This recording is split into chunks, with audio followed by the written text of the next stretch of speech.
ஸ்ரீ கிருஷ்ண ஜோதி நிலையத்திலிருந்து ஈரோடு ஜோதிடர் முனியாண்டி. நம்ம தினம் ஒரு ஜாதகம் பிறக்க போற குழந்தைகளுக்காக போட்டுருக்காங்க. அதுல இப்ப நம்ம பார்க்கக்கூடியது கிட்டத்தட்ட 5/1/2026 பிறக்கக்கூடிய குழந்தையின் ஜாதக பலன்கள் எப்படி இருக்குன்னு பார்த்தலாம். இந்த வருஷம் பாத்தீங்கன்னா விசுவாசு வருடம் மார்கழி மாசம் 21ஆம் தேதி குழந்தை பிறக்கிறத நம்ம கணக்குல வச்சுக்கலாம். திங்கட்கிழமை அன்னைக்கு குழந்தை பிறக்கிறது. அன்னைக்கு ஓடிட்டு இருக்க நட்சத்திரம் பாத்தீங்கன்னா பூச நட்சத்திரங்க. இது மதியம் கிட்டத்தட்ட 1:30 வரைக்கும் ஓடிட்டு இருக்குங்க பூச நட்சத்திரம். அதுக்கப்புறம் வரக்கூடிய நட்சத்திரம் ஆயில்ய நட்சத்திரம், கடகராசியில குழந்தை பிறக்கக்கூடிய அமைப்பு. சந்திராசிரமமா அமையக்கூடியது கும்பராசி சந்திராசிரமமா அமையும். ஆயில்ய நட்சத்திரம் கொஞ்சம் பாதிப்பை கொடுக்கும். ஒன்று திருமணத்துக்கு பாதிப்பை கொடுக்கும். அதனால கொஞ்சம் கவனமா ஆப்ரேஷன் இது பண்ற மாதிரி இருந்ததுன்னா கொஞ்சம் பார்த்துடுங்க அப்படிங்கிறத நம்ம கணக்குங்க. அதுக்கு முன்னாடி ஓடிட்டு இருக்கிறது பூச நட்சத்திரம் ஓடிட்டு இருக்குங்க. இது சனியோட சாரத்துல பிறக்கக்கூடிய அமைப்பு.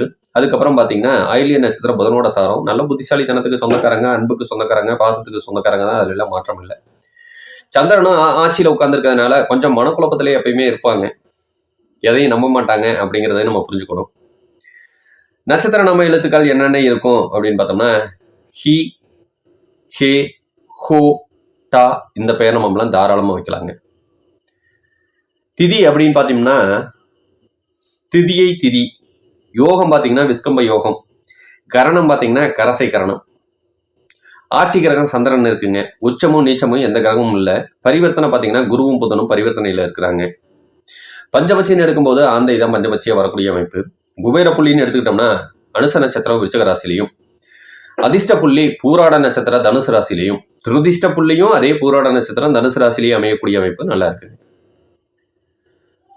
எடுத்த உடனேயும் பார்த்தீங்கன்னா பூச நட்சத்திரம் அப்படின்னு சொன்னா சனியோட சாரம். சனி 19 வருஷம் தசாபுத்தி நடத்துவாங்க. அதுவும் மதியம் ஒரு 1:30 வரைக்கும் தான் ஓடிட்டு இருக்குங்க. அதுக்கப்புறம் பார்த்தீங்கன்னா ஆயில்ய நட்சத்திரம் கடகராசி ஓடுதுங்க. இது பார்த்தீங்கன்னா புதனோட சாரம். இந்த புதனுக்கு பார்த்தீங்க அப்படின்னு சொன்னோம்னா அவர் மூல நட்சத்திரம் கேதுவோட சாரத்தில் போய் உட்காந்துறாருங்க. அது ஒரு 17 வருஷம் நடக்கும். அதுக்கப்புறம் கேது தசை ஒரு 7 வருஷம், 24 வருஷம் ராகு கேது தோஷம் இருந்ததுன்னா குழந்தைகள் பாதிக்கப்படுவாங்க. அப்படின்னு பார்க்கும்போது எந்தெந்த லக்னம் பாதிக்கப்படும் அப்படிங்கிறத நமக்கு வேணும். ஒன்று கடக லக்னமே பாதிக்கப்படும். ராசிநாதனும் லக்னநாதனும் ஒரே மாதிரி இருந்தாலும் பாதிக்கப்படுவாங்க. அப்புறம் சிம்ம லக்னமும் பாதிக்கப்படும். மகர லக்னம், கும்ப லக்னம் இந்த 4 லக்னம் இயற்கையிலேயே பாதிக்கப்படக்கூடிய அமைப்புல இருக்குங்க ஒரு 24 வருஷத்துக்கு. பூச நட்சத்திரம் ஓடிட்டு இருந்தது அப்படிங்கிற பட்சத்துல அதுவும் சில சமயம் கடக லக்னம் சிம்ம லக்னமே பாதிக்கப்படக்கூடிய அமைப்பு இருக்கிறதுனால அந்த லக்னத்தில் எடுக்காம இருக்கிறது சிறப்பு. அதுக்கப்புறம் வர்றது சுக்கிர தசைங்க. சுக்கிரனுக்கு யார் ஆக மாட்டாங்க அப்படின்னா தனுசு லக்னமோ மீன லக்னமோ ஆகாது. கொஞ்சம் கவனமா. அதனால இந்த 6 லக்னத்திலையும் எடுக்காம இருக்கிறது. அதாவது ஆப்ரேஷன் பண்றவங்களுக்கு சொல்றேன். சுபப்பிரசவமாச்சுன்னா அது இயற்கை நியதி, அதை நம்ம மாற்ற முடியாது. அதை நம்ம அனுபவிச்சுக்கிட்டு தான் வேணும். சரி, இந்த லக்னத்துல குழந்தைகள் பிறந்துச்சுன்னா என்ன மாதிரி பிரச்சனைகள் கொடுப்பாங்க அப்படின்னா அம்மா அப்பாவுக்கு இடையில சண்டைகள், பிரச்சனைகள், கொஞ்ச காலம் பிரிவுகள் இதெல்லாம் கொடுக்குங்க. அப்பாவுக்கு கடன், நோய், வம்பு வழக்கு பிரச்சனை, போலீஸ் ஸ்டேஷன், கோர்ட்டுக்கு போறக்கூடிய அமைப்பு இதுவும் சேரும்.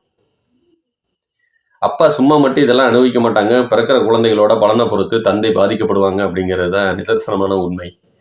அந்த காலத்துல சொன்னாங்க குழந்தைகள் ஜாதகம் இருந்ததுன்னா போதும், அப்பா அம்மா ஜாதகமே தேவையில்லை, அவங்களோட எல்லாத்தையும் புட்டு வச்சிடலாம் அப்படின்னு அந்த காலத்துல சொல்லுவாங்க. அதுக்கெல்லாம் காரணம் இந்த லக்னம் தான்.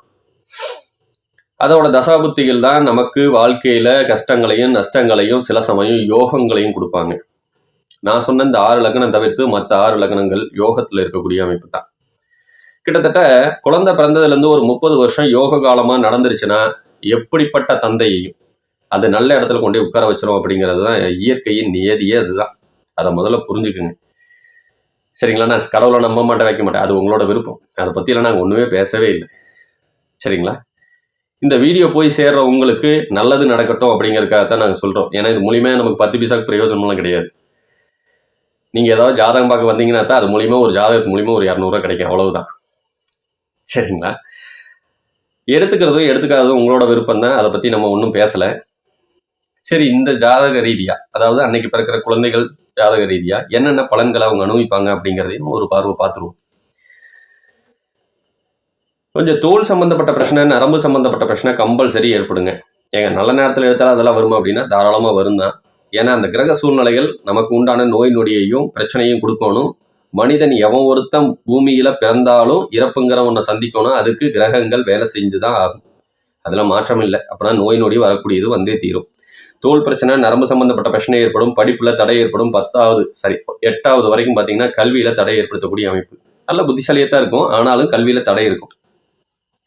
நோய் நொடியை கொடுக்கக்கூடிய அமைப்பு வேலை செய்யுங்க. ஒரு சில இதே ஒரு பெண் குழந்தைகள் ஜாதகம்னு வச்சுக்கோங்க, அவங்க வக்கீலுக்கு படிக்கக்கூடியதோ நர்சிங் சம்மந்தப்பட்டதோ படிக்கக்கூடியதோ நல்லா இருக்குங்க. அரசு உத்தியோகத்தில் உட்காரக்கூடிய அமைப்பும், தலக்கணம் பிடிச்ச பிள்ளையாகவும், தாய் எடுத்ததை இறுதியான முடிவுனே உட்கார்ந்துருக்கக்கூடிய அமைப்பு. இளமையில திருமணம் பண்ணக்கூடாது. ஒரு 24 வயசுக்கு மேலே திருமணம் பண்ணால் ரொம்ப சிறப்பாக இருக்குங்க. சில சமயம் இவங்க தான் முதல் குழந்தையாக இருந்தால் சகோதரனால பிரயோஜனம் இருக்காது, இல்லைன்னா சகோதரன் இருக்க மாட்டார் அப்படிங்கிறது காரணம் வச்சுக்கணும்.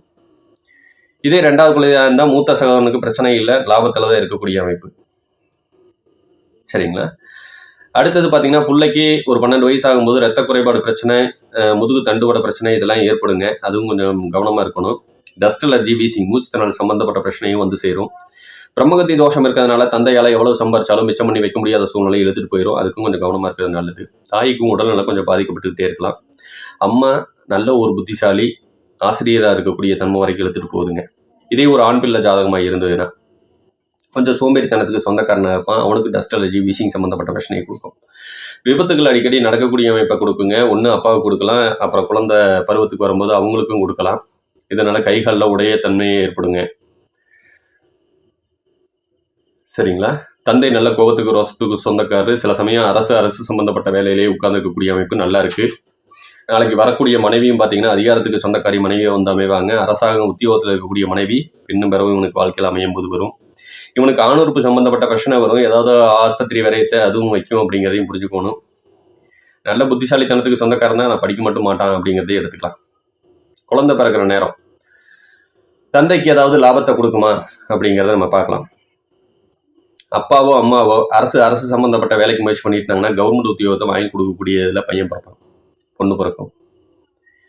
நிலவுலங்களில் இன்வெஸ்ட் பண்ணலாமா அப்படின்னா தாராளமாக பண்ணலாம். வண்டி வாகனம் வாங்கக்கூடிய யோகத்தையும் அமைச்சு கொடுக்கும் அப்படிங்கிறத சொல்லிக்கலாம். தந்தைக்கு விபத்துகள் சம்பந்தப்பட்டதை ஏற்படுத்தக்கூடிய அமைப்போ, இல்லைன்னா வண்டி வாகனங்களுக்கு பழுது பார்க்க வேண்டிய அமைப்போ ஏற்படுத்தும் அப்படிங்கிறதையும் சொல்லிடலாம். கண் சம்பந்தப்பட்ட பிரச்சனை அப்பாவுக்கோ அம்மாவுக்கோ வரக்கூடிய அமைப்பு இப்போதைக்கு அதையும் போய் சரி பண்ணுறதுக்கு முயற்சி பண்ணுங்க அப்படிங்கிறதையும் சொல்லிடுறேன். இந்த ஜாதக ரீதியாகவும் அன்னைக்கு பிறக்கிற குழந்தைகள் ரீதியாகவும் உங்களுக்கு ஏதாவது சந்தேகங்கள் இருந்ததுன்னா தாராளமாக நீங்கள் கீழே இருக்க நம்பருக்கு கூப்பிடுங்க. உங்களுக்கு வேணுங்கிற தகவல் கிடைக்கும் அப்படிங்கிறத சொல்லிக்கலாம். நன்றி, வணக்கங்க.